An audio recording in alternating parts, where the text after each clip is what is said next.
Hello, good morning मैत्रिणींनो. तर मी पूनम, माझ्या यूट्यूब चॅनलवर तुम्हा सर्वांचं खूप खूप स्वागत. तर आजचा दिवस तुम्हाला खूप छान आनंदाचा जावो ही स्वामींचरणी प्रार्थना. तर आज मुलांना डब्यासाठी मी छान असं इडली सांबरच देणार आहे. कारण रोज रोज भाजी पोळी तर ते नेतातच, परंतु आठवड्यातून असं वेगळं एक दिवस काहीतरी दिलं ना तर त्यांना पण बरं वाटतं आणि त्यांना पण छान वाटतं. तर त्यासाठी मी कालच इडलीचं पीठ बनवलं, छान असं वाटून ठेवलं होतं. तर आज त्याच्या छान अशा इडल्या बनवणार आहे. तर चला तुम्हाला दाखवते. इथे मी गरम गरम छान असं मस्त सांबर बनवून ठेवले आणि मग इडल्या बनवायला घेतल्या. कारण सांबर तयार असेल ना तर पटकीनी इडली सांबर मुलांना नाश्त्याला देता येते. तर इथे छान असं गरम गरम कुकर लावला आहे इडलीचा. तर इडल्या पण तुम्ही पाहू शकता एकदम छान अशा लुसलुशीत झालेल्या आहे.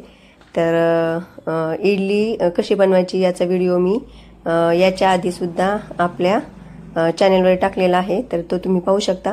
तर इथे मस्त असे मी इडल्या सर्व गरम गरम काढून घेतल्या आणि इडली जर म्हणजे जेव्हा आपण काढतो तेव्हा ती चिकटते. तर त्यासाठी आपण जो चमचा वापरतो ना तर तो ओला करून घ्यायचा, म्हणजे पाण्यामध्ये बुडवून घ्यायचा, म्हणजे इडली एकदम छान अशी निघते. तर मग मी पटकीनी सर्व इडल्या काढून घेतल्या. मग मस्तपैकी म्हटलं मुलांचे डबे वगैरे भरून देता येतील आणि नाश्त्याला सुद्धा होतील. तर मग सर्व इडल्या एकदम करून घेतल्या आणि सांबरही तयार होते. तर मग आज मस्त इडल्यांचा बेत होता. मग मस्तपैकी सर्वांना इडली सांबर करून ठेवले.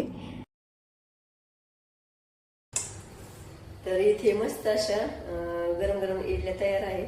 तर आता मुलांच्या डब्यासाठी ते भरायचे आहेत मला. तर चला त्यांचे डबे भरून घेते, म्हणजे ते शाळेत जायला मोकळे. तर पहिल्यांदा सर्वांना छान असे इडली सांबार नाश्त्याला दिले, कारण शाळेत जाताना नाश्ता करूनच जातात ते. आणि मग नंतर डबे सुद्धा त्यांचे छानपैकी भरून दिले आणि ते स्कूलला निघून गेले. तर आता ते डायरेक्ट 3 वाजता त्यांची शाळा सुटती. तर मग 3:30 वाजता घरी यायला, आणि घरी आल्यावर सुद्धा त्यांना खूप भूक लागते, कारण टायमिंग भरपूर आहे.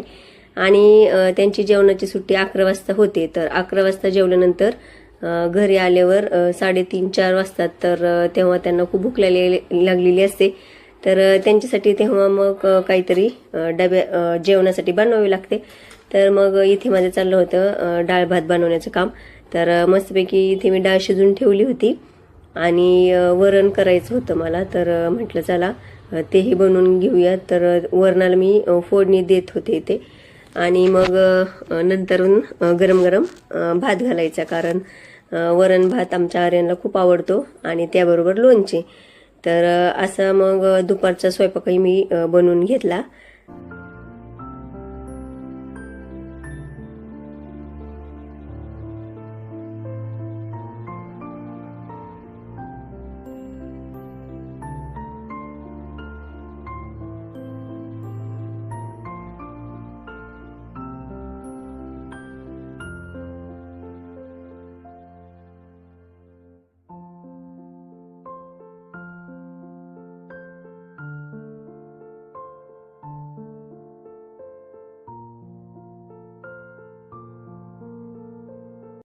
तर मग इडली सांबार म्हटल्यावर खायला जेवढी छान लागते ना, तर तेवढे बनवायला सुद्धा कष्ट लागतात. परंतु त्यानंतर एवढा पसारा असतो किचनवर की सांगायचंच नाही. तर म्हटलं चला आता तो सुद्धा पसारा आपल्यालाच आवरायचा आहे. मग मस्तपैकी सर्व भांडी वगैरे घासली, किचन स्वच्छ करून ठेवला आणि मग बाकीच्या कामाला लागले. तर आज इकडे आमच्या शिजुकालाही आंघोळ घालायचं होतं. तर त्यामुळे तनू दीदी इथं मस्त तिला आंघोळ घालत होती. तर तिने छान अशी तिला आंघोळ घातली आणि मग छानपैकी तिने तिला पुसून घेतली. तर 2-3 दिवसांनी आम्ही तिला आंघोळ घालतो, कारण ती घरात सगळीकडे फिरत असते. तर मग तिला अशी आंघोळ वगैरे घालून स्वच्छच ठेवावी लागते. तर तिची सर्वजण खूप काळजी घेतात, त्यामुळे ती एकदम छान राहते. तसेच मग तिला सुकवण्यासाठी ड्रायर पण आणला आहे. त्यानंतर मग तिने छान असं त्या ड्रायरने तिला सुकवले आणि मग थोड्या वेळ उन्हामध्येच बांधली, कारण मग छानपैकी ती उन्हामध्ये सुकली जाते. तर रात्री मी 2 चमचे तांदूळ आणि 2 चमचे मेथीदाणे भिजत घातले होते, कारण माझ्या लेकीच्या केसाला छानपैकी हेअर पॅक बनवायचा होता. तर तिने मला बनवायला सांगितलं होता. तर मस्तपैकी हे दोन्ही सुद्धा रात्रभर भिजत ठेवले आणि दुसऱ्या दिवशी सकाळी ते चांगले भिजले होते. तर मग छानपैकी कोरफडीचे 2 पानं घेतली. तर ही कोरफड मी एका कुंडीमध्ये छान अशी लावली आहे, कारण जेव्हा आपल्याला लागते ना मग ती तेव्हा आपल्याला घेता येते. तर 2 पाने मी कोरफडीची इथे घेतली आणि मस्तपैकी ती छान त्या कोरफडीतला गर काढून घेतला. तर तुम्ही पाहू शकता हे एकदम छान प्रकारे भिजलेलं आहे हे दाणे व तांदूळ.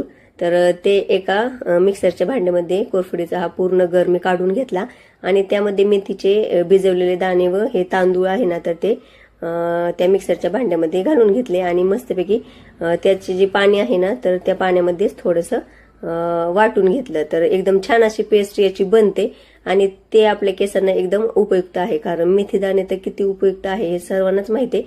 मेथी दाण्यामुळे आपले केस गळती सुद्धा थांबते, तसेच कोरफडीने आपले केस एकदम छान मऊ होतात आणि तांदूळ सुद्धा मेथी दाणे इतकंच आपल्या केसांना उपयुक्त आहे. तर हे तिन्ही सुद्धा साहित्य मी इथे घेतलेले आहे आणि मस्तपैकी याचा पॅक मी अधूनमधून माझ्या सुद्धा केसांना लावते आणि माझ्या लेकीच्या सुद्धा केसांना लावते. तर आमची दोघींची सुद्धा केस एकदम छान आहे. तर माझी छोटी श्रावणी आहे ना तर तिला सुद्धा आवडतं, तर तिला सुट्टीच्या दिवशी तिला सुद्धा मग मी लावत असते. तर असा हा आमचा एकदम साधा सोपा हेअर पॅक आहे. तर तुम्ही सुद्धा करून लावू शकता केसांना. एकदम छान असा फरक या केसांना आपल्या पडतो.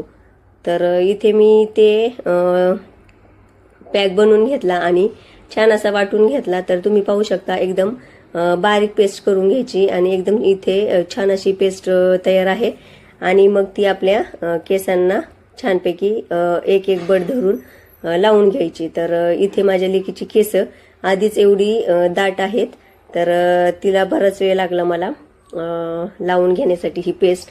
तर एक एक बड घेऊन मी अशी पूर्ण तिच्या केसांना ही पेस्ट लावली आणि एकदम छान असा पॅक हा तिच्यासाठी मी बनवला होता आणि एकदम छान असा पॅक आहे हा. तर तुम्ही नक्की बनवा. तर त्यानंतर मग पूर्ण केसांना एक एक बट असं करून मी ही पेस्ट लावून घेतली आणि नंतरून मग 2 ते 3 तासानंतर आपण केस धुवू शकतो. तर केस धुताना छानपैकी आधी पाण्याने पूर्ण ही पेस्ट लावली ना तर त्याची कण आपल्या केसामध्ये राहतात. तर ते एकदम छानपैकी केस धुवून घ्यायचे, म्हणजे त्याचे कण पूर्ण निघले पाहिजे. तर थोडेफार राहतात तर ते नंतर आपण कंगवीने विचारले ना तर ते सुद्धा निघून जातात आणि त्यानंतर मग थोडासा शॅम्पू पण लावायचा. तर शॅम्पू पाण्यामध्ये मिक्स करून केसांना लावायचा, म्हणजे केस एकदम छान होतात. तर असे हे अधूनमधून आमची केसांसाठीचे प्रयोग चाललेले असतात आणि माझ्या लेकीला सुद्धा लावायला आवडतं तिच्या केसांना आणि मला सुद्धा आवडतात. तर त्यानंतर मग तुम्ही पाहू शकता एकदम छान तिचे केसांना हेअर पॅक लावून झालेला आहे आणि नंतर मग 2 तासांनी तिचे केस धुणार आहे. तर एकदम मऊ आणि सिल्की केस तिचे आता दिसतील. तर तुम्हाला मी ते दाखवतेच.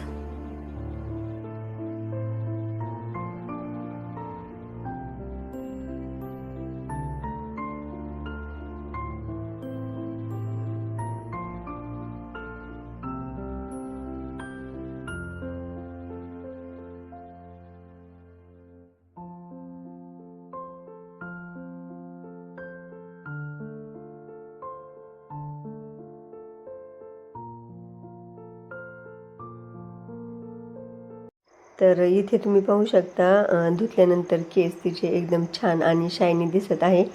तर अशा प्रकारे घरच्या घरी आपण आपल्या केसांना छान असा हेअर पॅक बनवू शकतो. तर चला मैत्रिणींनो, कसा वाटला तुम्हाला हा हेअर पॅक ते नक्की कमेंट करून सांगा. भेटूया पुढच्या व्लॉगमध्ये. तोपर्यंत बाय.